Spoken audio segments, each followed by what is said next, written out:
Ramai lagi yang mana masih muskil ataupun was-was lagi, okey, tentang model Wi-Fi tanpa SIM card Fly Model M86 ni. Okey, di mana mereka semua tak percaya boleh guna 4 rangkaian dengan hanya satu langganan.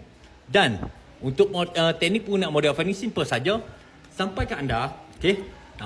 Ni dekat kotak ada satu QR. Scan QR ni untuk video panduan. Okey. Manakala pula lepas tu ambil modem, ni button on off dia tahan 10 saat. Okey, tahan 10 saat. So, dia nyala lampu hijau berklik-klik. Abang-abang akak-akak dah pusing belakang modem. Ni, QR dekat modem lain pula. Bukan video panduan. QR dekat modem ni untuk pertama sekali nak aktifkan modem, nak langgar data, nak tukar rangkaian secara manual, nak tukar nama Wi-Fi dan password. Okey.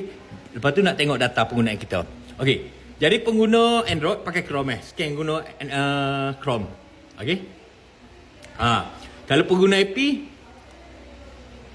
guna ni IP scanner. Okey. Jelas.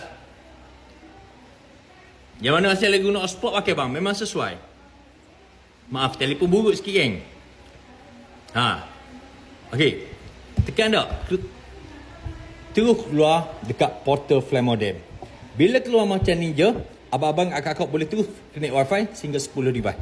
Okay, tak perlu langgar data lagi sebab apa? Saya bagi free 3GB untuk 1 hari pertama penggunaan. Ni nama Wi-Fi boleh tengok belakang ni. Ataupun dekat sini. Nanti boleh tukar nama Wi-Fi dan password kat sini. Okay, ni part langgar data dia. Part langgar data dia. Langgar data online payment paling tinggi RM60 sebulan geng.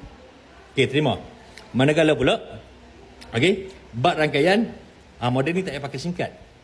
Bak rangkaian dah, awak hanya perlu langgar salah satu plan. Anda boleh gunakan 4 rangkaian berbeza. Sebab apa? Sebab model ni, okay, dia ada 4 rangkaian berbeza. Dia automatic detect rangkaian paling laju tempat kita berada.